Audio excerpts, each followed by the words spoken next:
Welcome back. Tonight we invite you inside the locked rooms and silence-shrouded corners of the FBI's most secretive safe houses, the kind that don't appear on blueprints.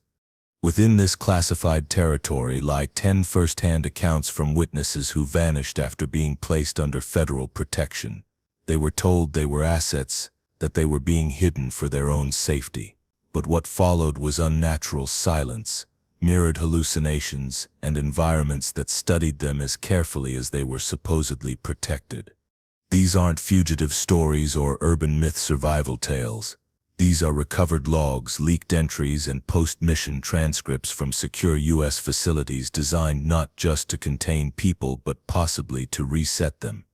The homes were sealed, the exits scrambled, and when something began whispering from the walls, only one truth echoed back. Protection was never the plan. These individuals were not hiding from something, they were hiding something. Subscribe the channel if you're ready to uncover the dark side of surveillance, the buried architecture of isolation, and the entities that don't need a key to get in. And if you've ever stayed in a government-funded location that didn't feel quite right, tell us, what did you hear whispering back when the lights went out? I knew something was wrong the second I stepped into the safe house. They told me it was protocol, that after testifying against a major cartel lieutenant, the kind of guy who didn't make threats but delivered them through severed warning signs, hands, tongues, the FBI had no choice but to relocate me, keep me secure. They brushed it off like it was temporary. A few weeks at most, hidden in plain sight, armed guards rotating shifts. They called it a Tier 2 containment placement. I didn't know what that meant exactly, and they didn't explain. But I pretended okay, nodded like I was fine even though I'd barely slept since the bombing at my old apartment. So when Agent Walker escorted me up the quiet hillside road to a nondescript ranch-style house in rural Pennsylvania, I tried to swallow the anxiety clawing at the back of my throat. That's where it started. The outside was bland, no mailbox, no numbers, just beige siding and blackout curtains. Inside it felt off. The air smelled like bleach and old wood. The carpets were too clean, synthetic and flat like they'd just been installed. The windows didn't open. They had those wire lattices embedded in the glass, the kind you see in schools or detention centers. There were cameras in every corner, even the fucking bathroom. I joked about the cameras. Said something like, "Guess I won't be doing any private business." Agent Walker didn't laugh. He handed me a prepaid flip phone and a sheet with one number on it. "This only calls us. No calls in. Stay inside. Do not try to leave. We will contact you when the extraction protocol advances." Extraction protocol? I tried asking him more what Tier 2 actually entailed, why the security felt so much like a goddamn prison, but he was already walking out, locking the door behind him from the outside. That's when I realized there wasn't even a knob on my side, just a blank metal panel. I was alone, and they locked me in. At first I rationalized it. Maybe they were just being extra cautious. I mean, I'd watched a man get shot in the face outside my old job. The same guy I'd seen stuffing duffel bags into the wall behind the deli freezer. The same guy I overheard talking about flipping the operation up to Canada. I'd given them his name, his contacts, the drop locations. So maybe this was them being safe. But after 2 days, no contact, no check-ins, I started to feel like I wasn't being protected. I was being contained. The house itself was bizarre. The lights were always on. I couldn't find a single switch to turn them off. At night they hummed so softly that it almost sounded like whispering if you weren't paying attention. The fridge was stocked with vacuum-sealed, nutrition label-free meals. All of them bland. All of them are the same. But the worst part? The mirrors. There were 3 of them, positioned oddly. One in the hallway facing the bathroom door, one above the kitchen sink, and the last right across from the bed. Not angled right for use. You couldn't really see yourself clearly, just shadows, outlines. And I swear they weren't sit there the first day. I only started noticing them after I began hearing things. Movement behind the walls, like someone walking barefoot just behind the drywall, sometimes scratching, sometimes rapid tapping, like a finger drumming out a message in Morse. I called the number. No one picked up. Day 4, I covered the hall mirror with a blanket. I couldn't stand how fogged over and distorted my own face looked. But the next morning the blanket was folded neatly on the floor and the mirror was clean, spotless, like it had just been polished. I didn't sleep that night. I took one of the kitchen knives and kept it under my pillow even though I had no clue what I thought I'd protect myself against. It wasn't like someone could just walk in, right? Or so I thought. Day 6, the house changed again. I woke up to the TV in the living room blaring white noise. The screen is just static. No remote in sight. I never even turned it on, but the couch was pushed back. The carpet beneath rumpled like someone had been there. And my door, the inside one that leads to the hallway, had new locks on it. From the outside, someone had added an extra bolt. Even though nobody came in, I would have heard something. Should have.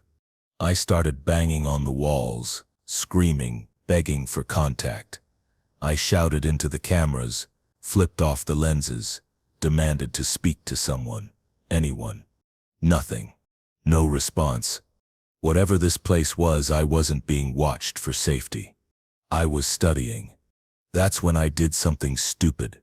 I tried breaking the bathroom mirror, smashed it with a can of peaches until the glass cracked.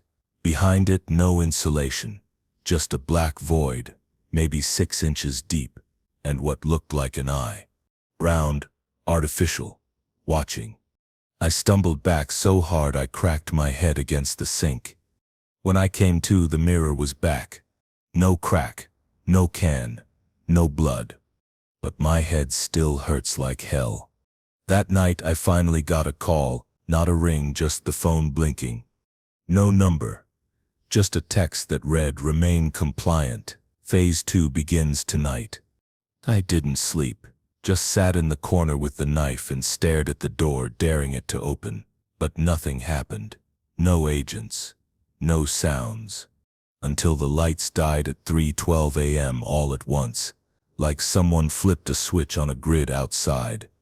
Total darkness, except for a glow coming from the kitchen mirror. It pulsed, dull and red, like a heartbeat. The air filled with that same off-bleach tang, only now it burned, made my eyes water. The floorboards started creaking in rhythmic patterns like footsteps circling under me. I ran to the front door, pounded it, kicked it, tried stabbing the panel. Nothing. No knob, no hinges, just a slab of locked metal. That was 3 nights ago. Since then, no food has been delivered. The fridge is empty, the water runs but smells like sulfur. And the mirrors, God, the mirrors. They've started showing other things. Not reflections, but places I've never seen. A basement lit by a swinging light bulb. A hallway flooded ankle-deep in brown water. A room filled with dozens of TVs, all showing different people sleeping. And sometimes, they show me, but not from my point of view. From above, like the camera feed of a lab subject. This morning I tried cutting into the wall beneath the hallway mirror with the knife. I got maybe a foot deep before hitting something solid, not structural, like metal, with vents, as if the house was wrapped in its own containment cell. Like I'm not even in a normal location anymore, not underground, not above, just held, caged, studied. I think the whispering is real now.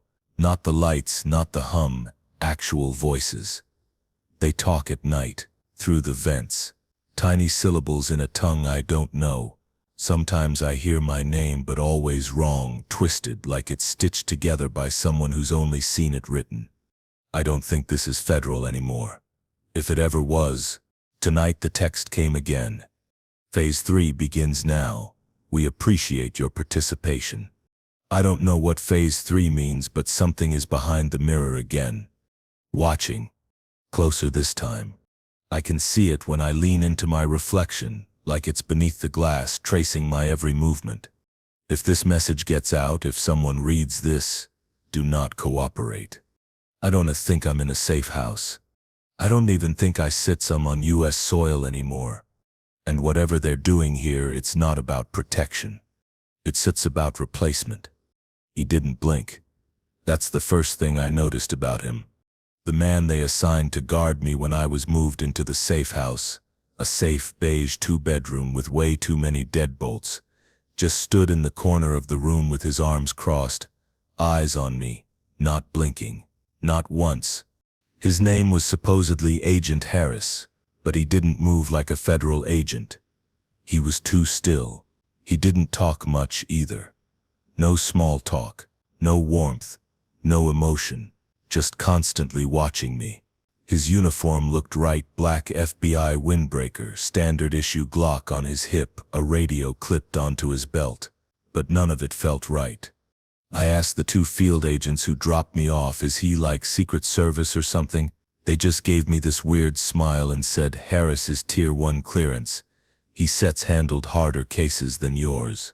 Then they drove off and left me alone with him. Let me back up. I was put under protection after testifying against my ex-boyfriend, Seth. He wasn't just my ex. He was the senior tech developer at a firm contracting directly with the Department of Defense. I found some files on his hard drive I really shouldn't have seen.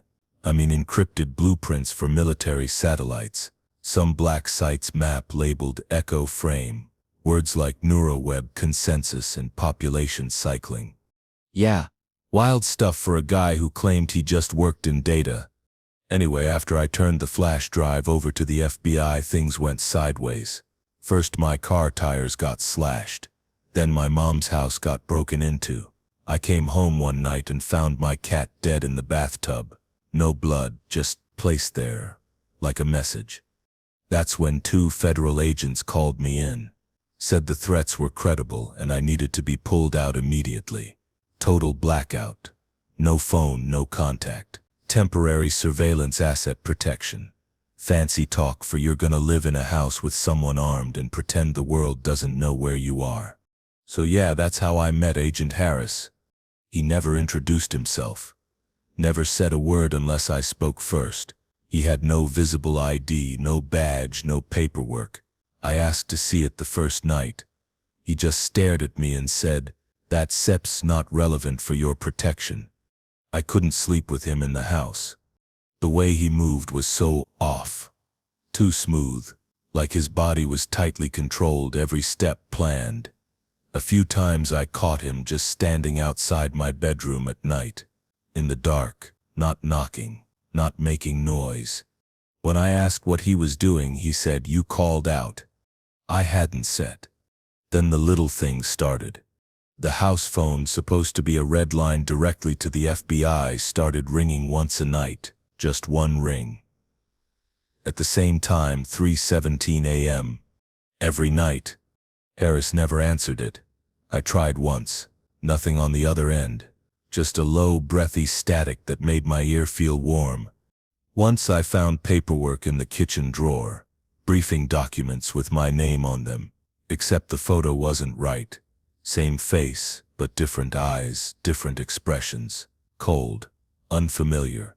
In the photo I was smiling in a way I never have. It was dated 3 months in the future.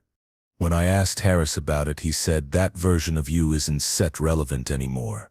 What the hell does that even mean? I tried to leave the house on day 6. Didn't announce it. I just quietly grabbed my coat. Opened the front door slowly. Somehow he was already outside, standing on the lawn across the street. He hadn't walked out the front door. I know that. I had been watching the hallway. There was no way. He turned and looked at me, then raised his hand and calmly motioned for me to go back in. That night I turned my bed to face the bedroom door so I could keep an eye on the hallway. I barely slept, but I saw something that made my blood run cold. At some point I must have dozed off with one eye open.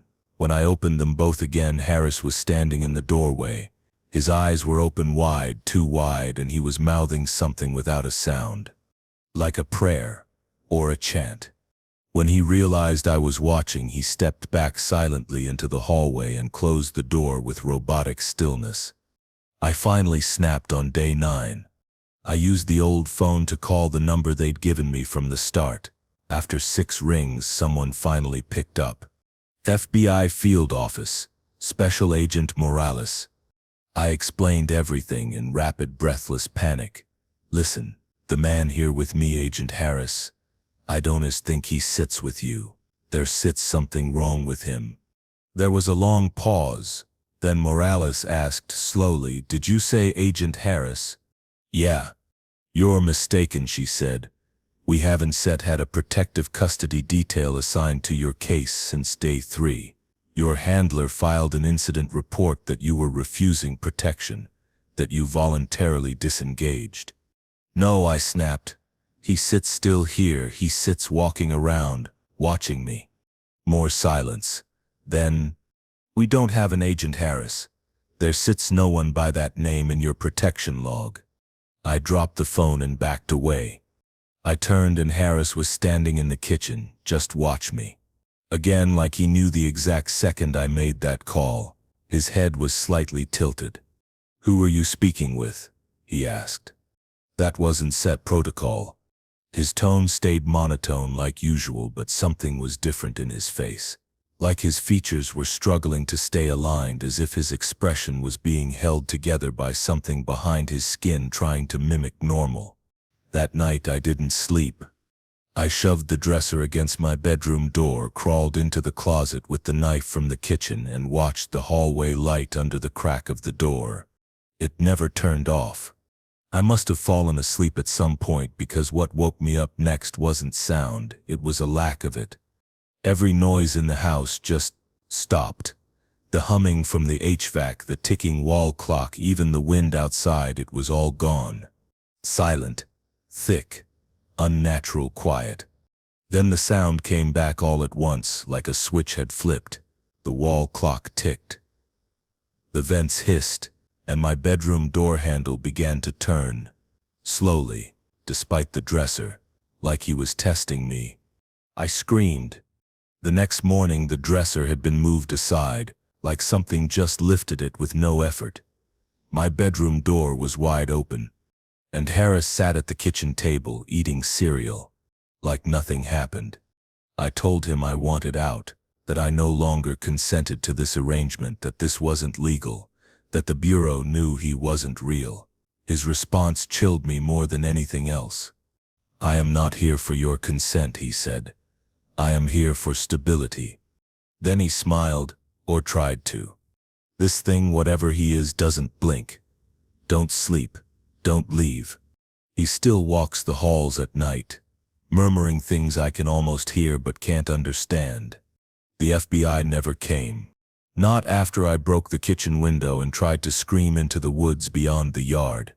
Not after I slashed my own palm to force a wellness check. Not even after I left the phone off the hook for 2 straight days. No one came. Today he stood over me while I ate the tasteless eggs he makes every morning. He said, "Now that you've fully adapted, the next operational cycle will begin." I asked him what that meant. He didn't answer. He just stared, unblinking. And for the first time, I swear I saw my own face flicker behind his eyes. They told me the safe house would keep me alive, that no one knew its location outside a handful of federal agents. Clean slate, they said. It sets isolated, secure, temporary. But it wasn't safe, not from whatever followed me. I was moved after what I saw in that diner, a place I'd been working at for 9 years. Simple night shift gig in upstate New York. The kind of place where the coffee's always burned and the regulars never tip. I was just trying to clock out early when a van pulled up outside, headlights cutting through the fog. 3 men got out. One wore a sheriff's uniform, but he wasn't from our town. The badge was wrong. The others looked military, but not right either. No name patches. Blank expressions. And they dragged someone out of the back. A teenage boy, gagged, bloody. They didn't see me, but I saw everything. They took him behind the building. 30 seconds later, gunshot. I never even screamed, I just backed into the supply closet and called 911, whispered what I saw, stayed hidden until I heard real sirens, real cops. But by then, the van was gone. So was the body. It didn't matter. By the next morning, I had an FBI agent in my living room telling me I wasn't safe. 2 days later, I was relocated. The safe house was a run-down one-story about 30 minutes from nowhere. No neighbors, no lights nearby. Just wind, pine trees, and silence. The house smelled like stale air and old wood. You could hear it creak at night. The kind of sound that makes you think someone's walking down the hallway even when you're alone. The agent reassigned me, Agent Kent, stayed for the first night. He gave me a satchel phone that only dialed the U.S. Marshals, told me not to answer the door unless I verified the code word and ran through lockdown protocols. He looked on edge, said there were elements connected to the incident that weren't accounted for. He didn't explain and I didn't ask. I just nodded and watched his SUV disappear down the dirt road the next morning. That was the last normal day. The first sign came at night. I just started falling asleep on the dusty couch when I heard knocking. Not banging, not someone pounding for help, just knocking. Calm, deliberate, tap, tap, tap, right on the back door, the one that faced the woods. I crept over and looked through the slat in the blinds. No one. But the doorknob was turning, slowly. Then it stopped. I called Agent Kent, straight to voicemail. I didn't sleep again until morning. The next night it happened again, this time at 2:13 a.m. After the knocking stopped, there were footsteps, not heavy ones. Soft, almost like a child walking barefoot. I think that's what made it worse. It didn't sound violent. It sounded gentle, inhumanly gentle. And I could feel it, like something was standing just on the other side of the door listening. I never opened it, but every morning I'd find the porch covered in muddy footprints, bare ones, leading in a perfect circle around the house. Agent Kent never came back. The number stopped working. I tried calling the marshals on the emergency line. All I heard was static. Then something else. Breathing. Slow, too slow, like whatever was on the other end didn't have lungs. I hung up and unplugged the phone. By day 6, the knocks came from multiple doors. No patterns. Random timing. Sometimes I'd fall asleep and wake up to quiet. Then a knock would come from the window behind me. Once, just once, I heard it speak. It didn't sound like a voice.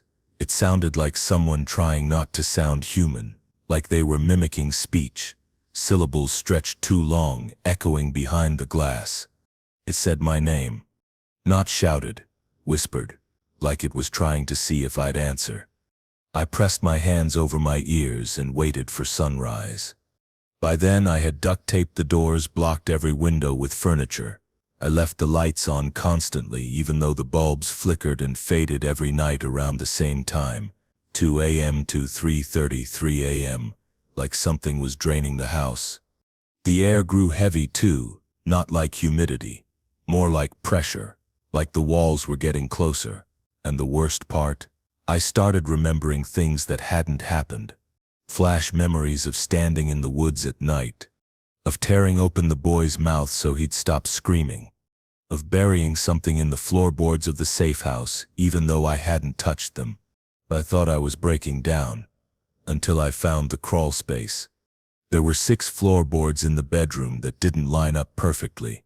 I don't know what made me pry them up. Maybe I was hoping to find some kind of logical explanation. Rats, mold, wires. What I found was a small, torn photo, burned around the edges. It showed the diner from the night of the crime. Only, I was in the picture. Outside, standing near the van, smiling. I couldn't breathe. That night I didn't hear knocking. Instead, the back door swung open on its own around 2 a.m. Wind didn't do it. It was locked. Duct taped. I just watched it creak open from the hallway, frozen with fear. I was holding a knife, hands shaking so hard I nearly dropped it. Then I saw something inside the doorway. Tall, pale, completely motionless. Like it was waiting. I didn't set move. It didn't set move. It stayed there until the sun came up. When I finally blinked, it was gone, but the door was still open. The grass wasn't trampled. No footsteps this time. Just silence. A loud silence that felt like it was pressing against my skull. That morning I packed a bag. I didn't care about clearance or permissions or contacting the bureau. I just walked down the dirt road until I saw a truck, flagged it down, lied about being lost. The guy dropped me off at a gas station 3 towns over.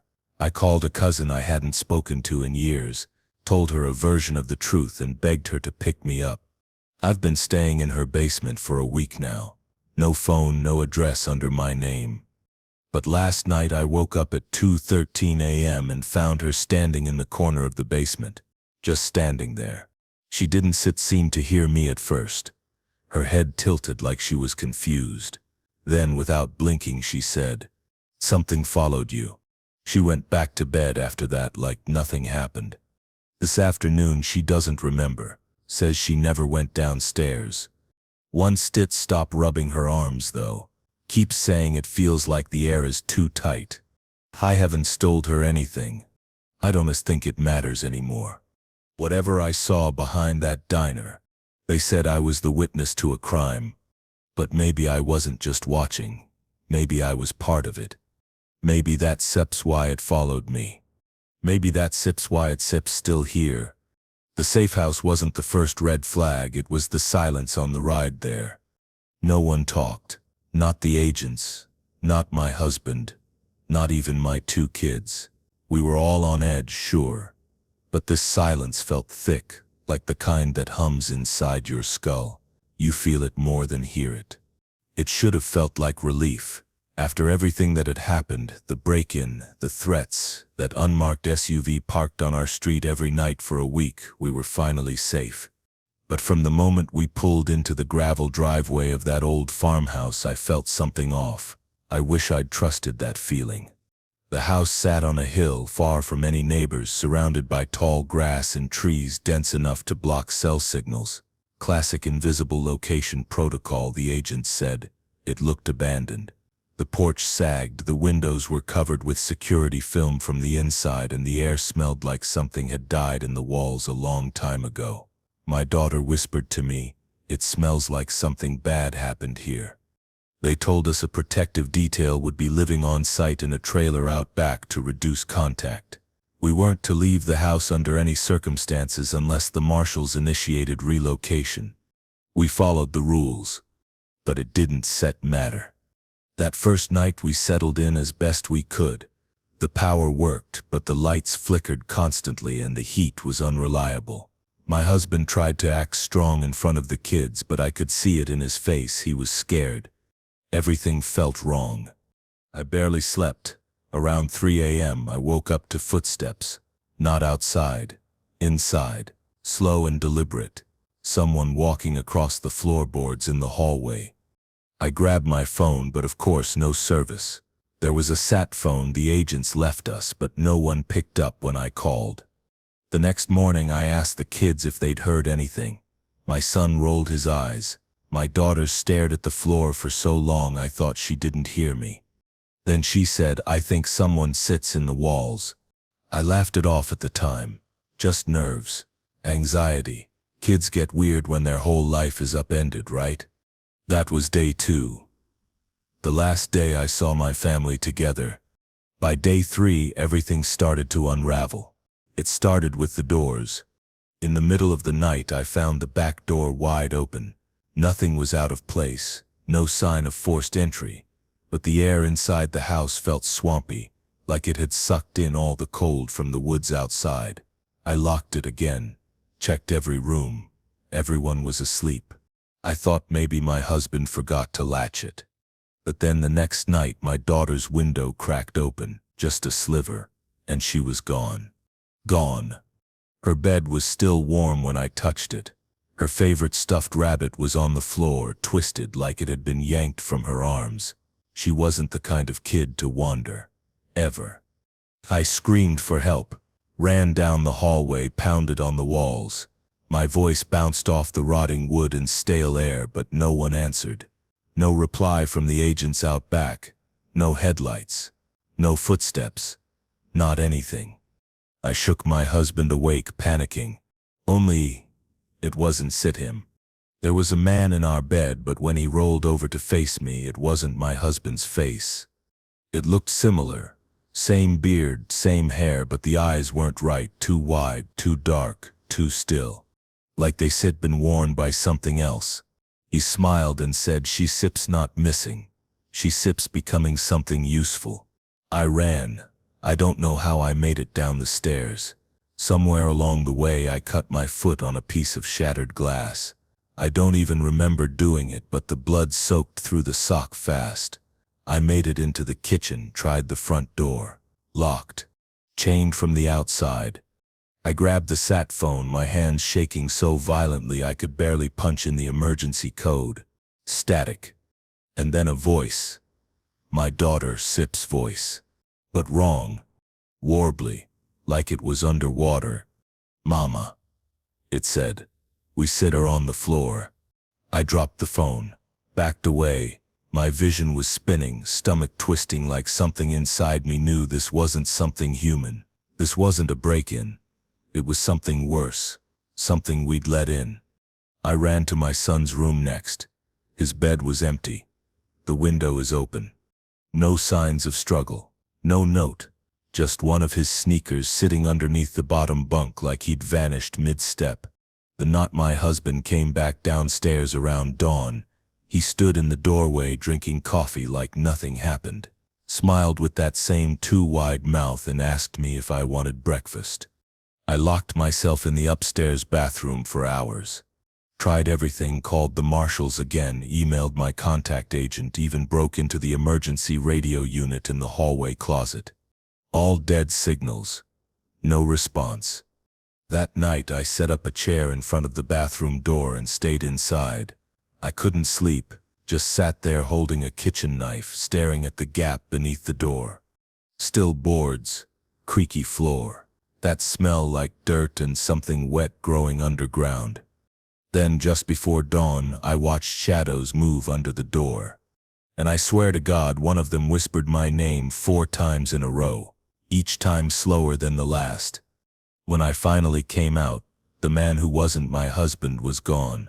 So was every photo in the house. Every picture of my kids. Every item that proved they were ever here. Their clothes were gone. Their toothbrushes. The crayon marks my daughter left on the kitchen wall were painted over. Like they'd been erased. It's day 6, I think. I've stopped flipping the pages on the calendar. The agents never came back. I walked out to the trailer. It was empty. Doors wide open, no uniforms, no weapons, just beds made perfectly, like no one ever used them. I don't think they existed at all. Or if they did, they weren't set agents.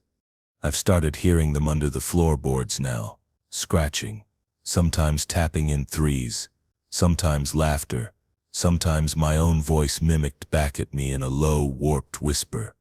I tried to leave. We walked down that long gravel path to where the SUV had dropped us off.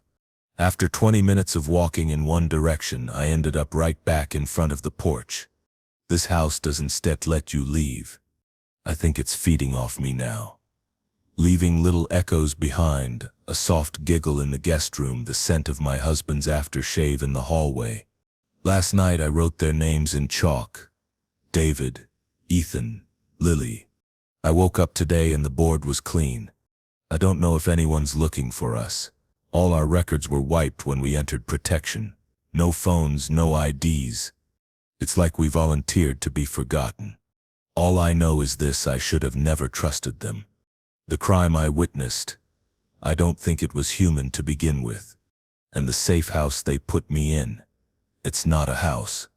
It sets a mouth, and I think I'm still hungry.